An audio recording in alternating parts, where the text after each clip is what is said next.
Go ahead, guys.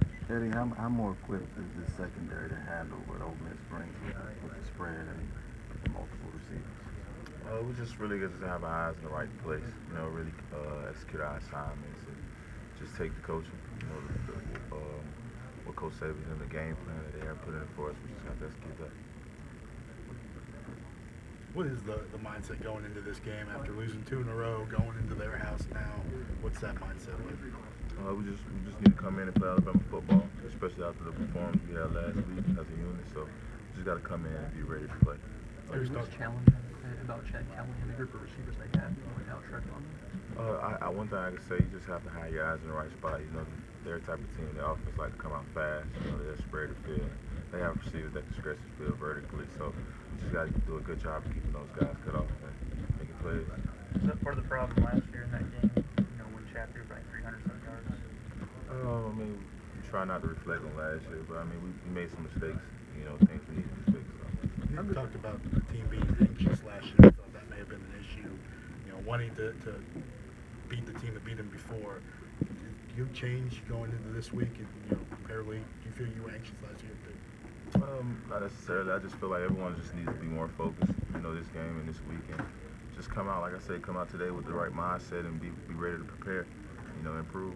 How good of a receiver is Ardarius Stewart? He's a great receiver. He's a guy who come in every day in practice. He competes. He knows he his best, and he really helps us on defense. Him, Calvin, Robert Foster, guys like that. They really help us on defense. Is he a guy that's hard to tackle though? Because of how physical he likes to play? Oh yeah, most definitely. Yeah. He's probably one of the most physical receivers out there. How hard would it be to cover both those guys? Because some teams have one great receiver. They have two. How much of a difference does that make? It's very difficult. We don't just have two. We have a couple.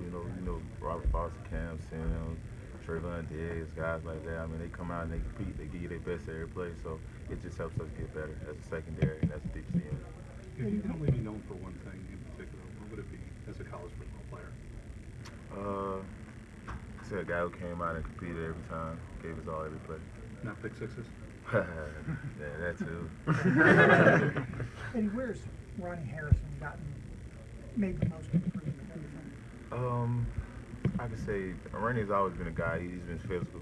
He's a guy who always been able to play the ball. And I can just say he picked up on the leadership role. Holding guys accountable, especially the young guys, and just letting guys follow his lead. This is the first time we got to talk to you since the sideline incident. Can you tell us what went on and how have you seen him grow since then? I was just correcting him on a mistake, a young guy mistake, just on the field, and he really stepped up for me. It was a little heated at first, but he reacted to it in a positive way. He came out practicing this last game with the right mindset. So.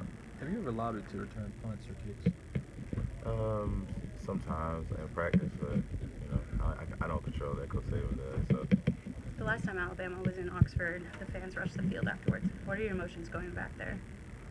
We just want to come in and play our best football. Everyone wants to be prepared and just come in and play and compete. Were you still on the field when they did that? No, we wasn't on the field. We wasn't locked up. How much has this really become a rivalry given the Ole Miss success the last couple of years? Like one of the bigger rivalries for you? Every SEC game is a rivalry to us. We approach it in the same manner. Like I said, we lost to these guys 2 years in a row, so it's some feel to the fight there. How high, where does this game rank among the games that you guys hear about in the offseason since last season? The fans bring it up, or we approach every game as the same. Coach Saban, only thing we focus on is 1-0. So every game we approach it the same. Do you feel like you kind of outplayed them last year, if not for just the turnovers? Like I said, we really don't focus on last year.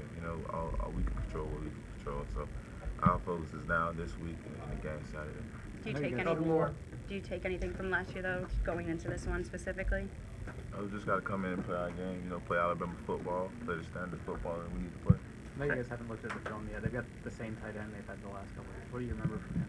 He's a good guy. They put him lines up at receiver. He also gonna make plays down the field. Kind of reminds me of OJ, just not the same size, but he's a guy who can make plays at receiver as well. So, as a defender, what's the challenge of defending an RPO when you have to have multiple options on any given play?